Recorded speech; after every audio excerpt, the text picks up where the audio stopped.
ఒక్క మాట చెప్తే పోయేదానికి నా వల్లే ఇదంతా చేసినట్టు మాట్లాడుతున్నారు. నా వల్లే అంత పెద్ద తప్పు చేశానంటున్నారు. నేనేమైనా మేడలు అడిగానా, మిద్దెలు అడిగానా? ఏదో ఒక కొత్త చీర కొనివ్వమని అడిగాను, అంతే కదా.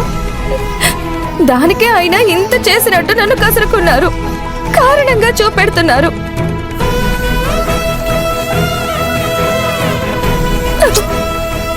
ఊరుకోదినా, అన్నయ్య ఏదో ఫ్రస్ట్రేషన్ లో అలా అన్నాడు.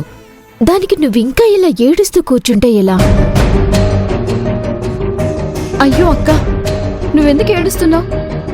బావగారిని ఎలాగైనా మనం బయటికి తీసుకుని వద్దాం. నువ్వు బాధపడకక్క, ప్లీజ్. అమ్మా మహాతల్లి, నీ వల్లే నా భర్త ఇప్పుడు పోలీస్ స్టేషన్లో ఉన్నారు.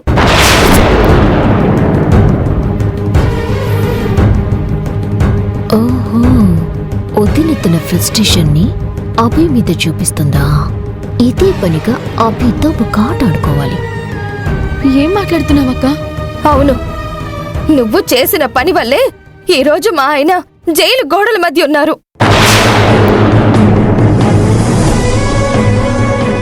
నువ్వు చేసిన పని వల్లే నా భర్త అవమానాల పాలవుతున్నారు. నేనేం చేశానక్క? ఏమీ తెలియని దానిలా మాట్లాడకవి. చేసేవన్నీ చేస్తూ అమాయకంగా నటించుకో. అసలు మీరేం మాట్లాడుతున్నారో నాకేం అర్థం కావడం లేదు. నువ్వా కనిష్కతో గొడవ పెట్టుకోకపోయి ఉంటే ఈరోజు ఇలాంటి పరిస్థితి వచ్చేదే కాదు. నీ మీద పగతో ఆ కనిష్క మన కుటుంబంలో అందరి మీద పగ పెట్టుకుని ఇదంతా చేస్తుంది.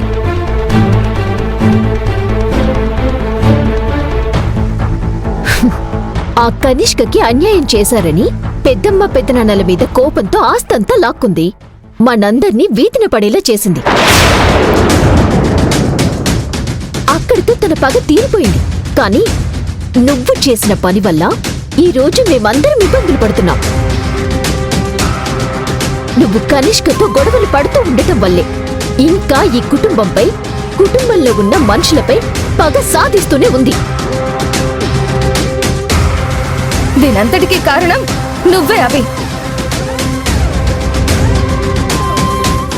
నువ్వే కాని సరిగ్గా ఉండుంటే ఈ రోజు అన్నయ్యకి ఇంత కష్టం వచ్చేదే కాదు. ఇక ఆపండి.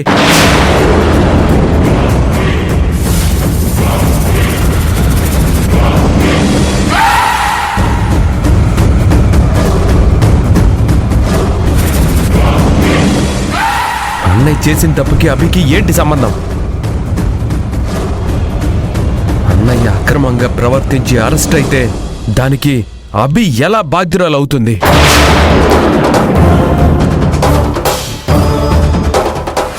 ఎన్ని కష్టాలొచ్చినా, ఎన్ని ఇబ్బందులు ఎదురైనా మేమెవ్వరం ఎన్నడూ అలాంటి తప్పుడు ఆలోచనలు చేయలేదు. మరి అన్నయ్యకి అలాంటి ఆలోచన ఎందుకు వచ్చింది? చేసిన తప్పుని సమర్థిస్తూ కప్పిపుచ్చుతూ ఎదుటి మనిషి మీద లేనిపోని నిందలు వేయమని మీకెవరు చెప్పారు? నీకు అభి చేసేవన్నీ మంచి పనులైపోయాయి రాహుల్. పోనీ అన్నయ్య చేసింది మంచి పనా?